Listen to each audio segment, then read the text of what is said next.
So what do you do when you're a novelist and your 8-year-old daughter tells you she wants your next book to be about a little girl who saves the world? If you're Justin Cronin, you write it, then you buy your daughter a pony or whatever she wants. Because his new novel, it's about a botch experiment that unleashes vampires across the universe who can only be stopped by a little girl, is the buzz book of the summer. Publishers are stacking them in front of the stores.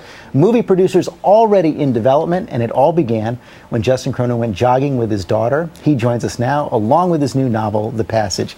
Welcome. Thanks. Wonderful to be here. So this is a true story. You're jogging with your daughter, Iris, and she comes up with the idea. I could not make this up if I tried, and I am a novelist. I think every really interesting thing a man does in his life, he probably does to impress a girl, and I did indeed write this book to impress my then 9-year-old daughter. So, you know, it's now been written. She's a little bit older. Has she read it? Yes, she did. I wanted her to wait a little bit, and of course, it's writing a novel, it becomes the other person in the family, so it wasn't as if she hadn't spent time hearing about the story, but she's 13 now, which, as we all know, is the new 30.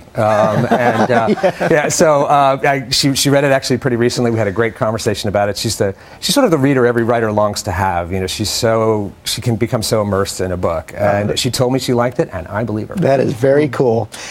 So this book, I tried in half a sentence in the introduction, but it really does almost defy summary. What do you think it's about?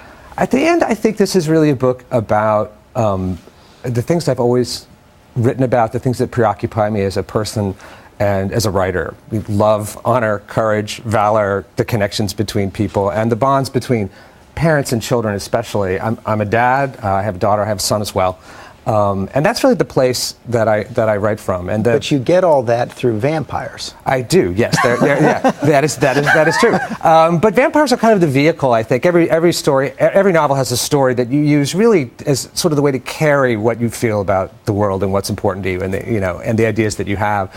And I chose vampires because I grew up with vampire stories. The vampire narrative is a constant source of fascination to people and to me as well. And you never, though, read the Stephenie Meyer books? Never read Twilight? That all happened a little bit after I started the book, and I observed it kind of going on in the background, and thought, well, that's terrific. You know, the world is interested. But the vampire stories I grew up with were things like Dark Shadows, which for people who do not recall, it was a kind of vampire soap opera on TV about the scariest thing that I could possibly have witnessed. At 3:30 in the afternoon. Oh, at 3:30 in the afternoon. You remember it well. How do you explain our fascination with vampires? I think the vampire story, it's always been around. It'll never go away. And I think it's because it asks a very fundamental question. It has great material. It has wonderful stuff in it. But at its heart, it asks the question, what part of your humanity would you be trading away if you got to live forever? It's ultimately a fable to reassure us that it's better to be mortal.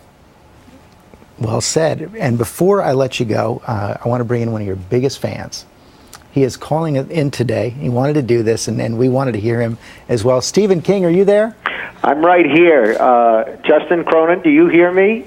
From above. I really loved your book. Your book is terrific, and I hope it sells about 1 million copies. You put the scare back in vampires, buddy. Oh, I'm for a novelist, I find myself absolutely speechless. Thank you so much.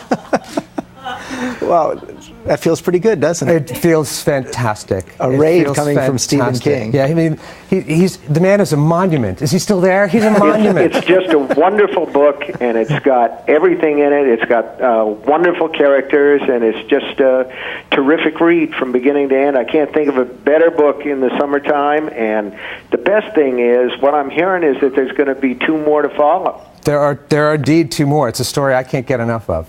So, and neither are your readers. That's going to be true for them too. Well, it's been an amazing journey, and this is definitely one of the great moments so far. I got to say, I can't believe it. Yeah, not bad having Stephen King as your press agent. It kind of works. Thanks, Steve. That's fantastic. I keep looking up because that's where the voice is coming from. Yeah. So, are you just having the time of your life? I am. There's no question. I mean, every writer wants readers. The writing life is a very solitary thing for the most part. It suits me pretty well, but when you come out of your office, like you're blinking like a bear in the sunlight, it's you want to know what happened to the book. You want to know what people thought. If your imaginary friends became other people's imaginary friends. Well, congratulations on all your success. The book is called The Passage. It is out this summer. You're going to be seen on beaches and airports all around the country, all around the world. Justin Cronin, thanks very much. Oh, it's a pleasure to be here. You can read an excerpt of The Passage on our website at abcnews.com.